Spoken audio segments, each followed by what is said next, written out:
So the hammered silver is modern. Unfortunately, the main indicator is the high aluminum content, which makes it just undeniably modern. That's surprising. Think it's more likely it would be D West. Am I to understand, looking at this, that we're back in that bloody swamp? Yes. So how sure are you of this? Me? Yeah, absolutely sure. I don't care how difficult it is, I really don't. I mean, I'll go in there by myself. And that, Rick Lagina, is why you are going to find this. Just 3 minutes ago, Rick and Marty Lagina may have finally hit the jackpot deep within the tunnels of Oak Island. For 8 years, they've been tirelessly excavating this enigmatic location, driven by tales of treasure buried by Spanish pirates, British soldiers, or perhaps the mysterious Knights Templar. Their most tantalizing clue came when they drained a swamp and unearthed an ancient spike dating back 300 years, possibly linked to a Spanish galleon. What if this spike is just the beginning, and beneath it lies something even more sinister?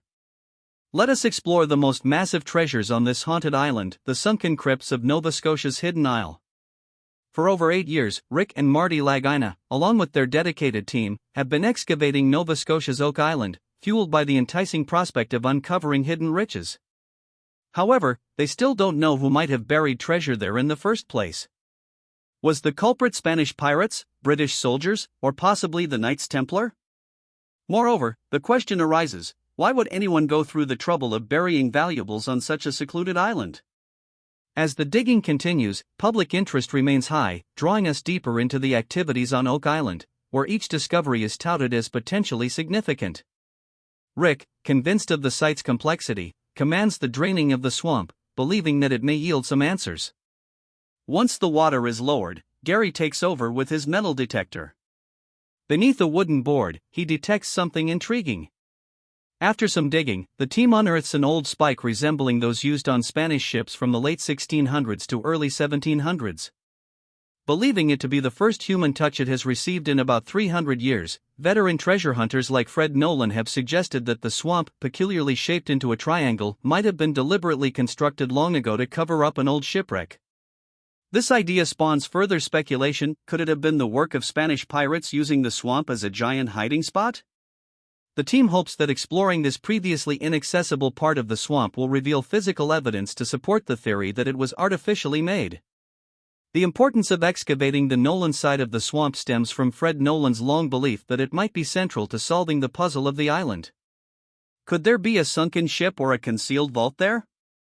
During one of their digs, Rick comes across a log with a sharpened end, suggesting that more than one person was involved in its placement, possibly indicating human alteration of the environment. To navigate the muddy terrain of the drained swamp, the team sets up a grid for better management and uses metal detectors in areas where the soil is soft. On one such occasion, Gary's detector signals something not far below the surface. Eagerly, they dig and unearth a large, weathered iron object, possibly a piece of a larger item. Examining the artifact, they notice distinctive grooves and bends, speculating that it could be part of a chest or perhaps a bracket from a ship. The team, standing at the edge of the island, lets their imaginations wander to visions of sunken ships filled with wealth. Among the new finds is a piece of charred wood embedded in the iron, suggesting the possibility of a ship intentionally set on fire and sunk in the swamp. But why would someone destroy a ship in this manner? The action implies an attempt to hide something valuable or important. In the southeastern part of the swamp, the team discovers what looks like a stone pathway or perhaps a part of a ship's dock buried under the mud and water. This significant find sparks a flurry of discussions about its historical implications. Dr. Spooner suggests that the stone layer they uncovered dates back to the early 1700s, possibly indicating that the pathway was used for transporting valuable goods. The team's next find with their metal detectors is about to change everything. As Gary and his teammate continue their search, their excitement mounts with each signal. They soon uncover an ancient pin, its surface weathered by time. The pin resembles a plumb bob, a tool used in building and surveying for centuries. This discovery leads to speculation about its origins and possible connection to early colonial activities or even earlier times. As the group gathers around the newly found pin, they consider its importance and how it might link to other historical finds or structures on the island. Nearby, a wooden structure starts to emerge from the muddy ground, raising questions about its relationship to the legendary money pit. The team anxiously awaits a report from Steve Guptill, the surveyor, hoping his findings might provide the breakthrough they need. With renewed determination, they press on with their exploration, driven by the hope of uncovering the long-sought answers about Oak Island, careful not to overstate the significance of each discovery as conclusive evidence. Steve started his briefing by noting the similarities between the old cobblestone path uncovered last year and the new cobbles they were currently standing on. He pointed out how these matched the surrounding land levels quite closely, suggesting they were purposefully aligned to head north toward the money pit's grid C1. This path alignment sparked curiosity among the team members, leading them to wonder about its intended purpose and whether it was deliberately aimed in that direction. Rick, Alex, Peter, and Doug gathered around what appeared to be an ancient Roman stone road, their interest clear as they discussed why such a path would exist in a boggy area and speculated about the immense effort that must have gone into constructing it. This path was remarkably similar to one they had previously found in the Oak Island swamp, which led them to consider if Roman road-building techniques had influenced broader architectural traditions, possibly even affecting the Portuguese who were connected with the Knights of Christ. Driven by this idea, the team eagerly compared different construction methods, hoping to find any ties between Portuguese historical explorations and Oak Island. They believed that identifying these connections might provide valuable insights into the region's past, offering a clearer understanding of the motivations behind such constructions. Elsewhere, the ongoing work in the swamp was just one among many attempts to understand the complexities of Oak Island.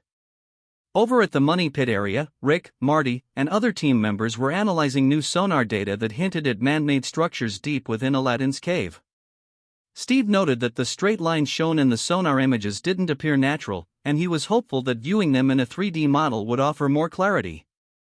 Terry and Matt suggested that learning about these structures' construction methods might reveal significant information about historical excavation and building techniques in the area. During a review session of the sonar data, Rick spotted something unusual and asked Paul to adjust the orientation of the image. As the image shifted, Terry noticed a sandy slope that might be covering other important findings. Marty observed a perfectly square wall on one side of the cave, concluding that it must be man-made and could potentially be hiding a treasure trove. Their discoveries deepened, pushing them to dig further into the island's secrets. Inside Aladdin's cave, the team then deliberated on how to access deeper into the cave, considering drilling toward a subtle echo that seemed to indicate another opening. They planned to lower a camera into the drill hole, hoping it would reveal more details about the cave's interior and possibly guide their subsequent actions. Rick emphasized the need for a careful assessment before moving forward. The next day, they started drilling a new borehole named L3.5 to gather more data from Aladdin's cave. At the same time, efforts were underway to manage the influx of water into the garden shaft, showcasing the continual struggle against natural elements in their quest. Meanwhile, at the Interpretive Center, Craig Tester, Peter Fornetti, Jack Begley, and archaeometallurgist Emma Culligan consulted with blacksmith expert Carmen Legg about intriguing artifacts from Lot 5, a metal strap and a heavy fastener. These were thought to possibly belong to a 17th-century chest or trunk. Carmen's examination, combined with Emma's detailed scans, revealed features consistent with a clasp from a small chest, corroborating the suspected time frame and adding another layer of historical context to their findings. Another part of the site, archaeologists Helen Sheldon and Moya MacDonald were investigating changes in the soil composition on Lot 5.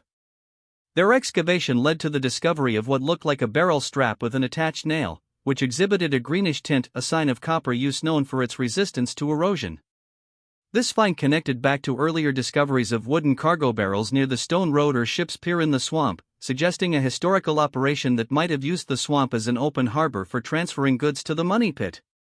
These discoveries prompted the team to speculate about the strategic importance of Lot 5 in the broader context of Oak Island's activities. They hypothesized that this area might have served as a staging ground for the constructions and operations around the money pit, adding another piece to the puzzle of human activity on the island. Their discussions and findings continued to fuel their enthusiasm as they pieced together the historical narrative of Oak Island. As the artifact was safely stored for later examination by Emma, Jack joined Helen and Moya in searching the area for historical clues on the island, though it was uncertain whether their efforts would yield any notable discoveries. Meanwhile, those at the money pit were filled with anticipation as they awaited the results from borehole L3.5, eager to see if it would provide insights into what was affectionately referred to as Aladdin's Cave. Overseeing the drilling, Terry, Matt, and the island's historian Charles Barries targeted a large underground space believed to be around 150 feet down. Mike from the drilling crew reported that he reached the cavern at about 141 feet, encountering a small gap before hitting the usual bedrock and gravel. Steve from the excavation crew confirmed reaching the cavern, and they decided to lower a camera to get a better look inside. The camera, built to work in low light and equipped with a 360 degrees view, was meant to give a detailed look at the environment inside the cavern. Terry and Steve watched the feed, hopeful to uncover something substantial in the depths of the cavern. Terry was particularly struck by the size of the cave and the presence of minerals in the water, suggesting it might be the location of the so-called offset chamber believed to be linked to a valuable find. New findings fueled their quest, driving the team to seek even deeper truths.